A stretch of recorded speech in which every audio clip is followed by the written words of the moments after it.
Just as my partner stated, the FDA does give consumers hints, and not necessarily hints, but they give them information on how effective these supplements are, and they do have some dangers. Continuing on that, there are limitations of safety data of the FDA on drugs will be the same if they consume control over supplements. Source where I got my information is from the FDA Basics. The evidence states that the FDA provides guidance to companies during the various phases of human clinical trials. Even so, the number of people in a clinical trial of a new drug is usually small in comparison to the number of people who may take the drug if it reaches the market. This makes it difficult to detect rare side effects.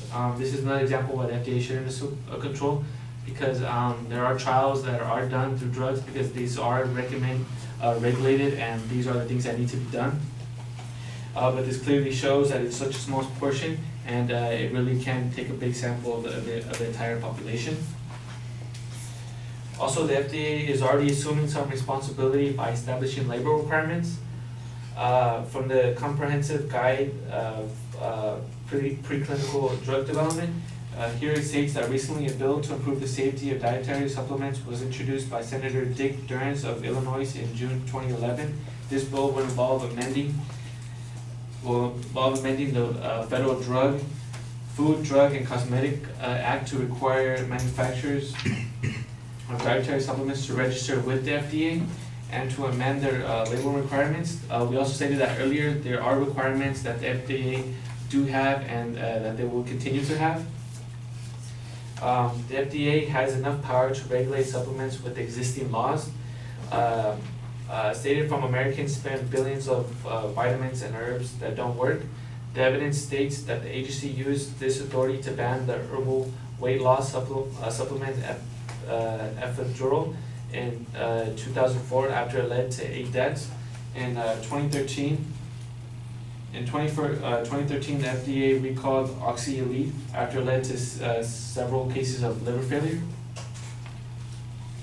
Also, nutritional supplements do not need to be regulated.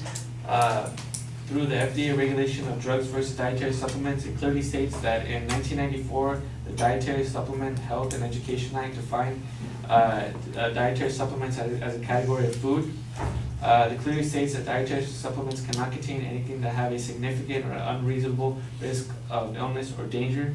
This is already precluded in the laws, and this is why the FDA shouldn't assume responsibility once again. Regulating nutritional supplements is not a guarantee of safety, which is one thing we really like to clearly state from dietary supplements.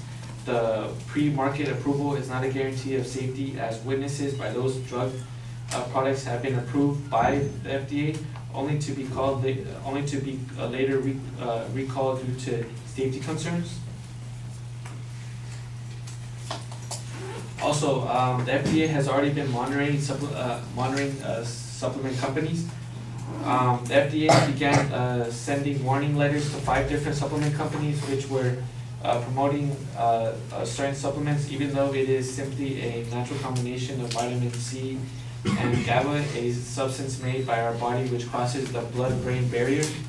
The FDA argues that although this substance can be synthesized from natural occurring other substances, it is a different chemical entity and is therefore adulterated, making it illegal under the FDA new rules. So this clearly shows that the FDA are re-regulating, and that they should not assume control, or they should not assume more control over regulating supplements.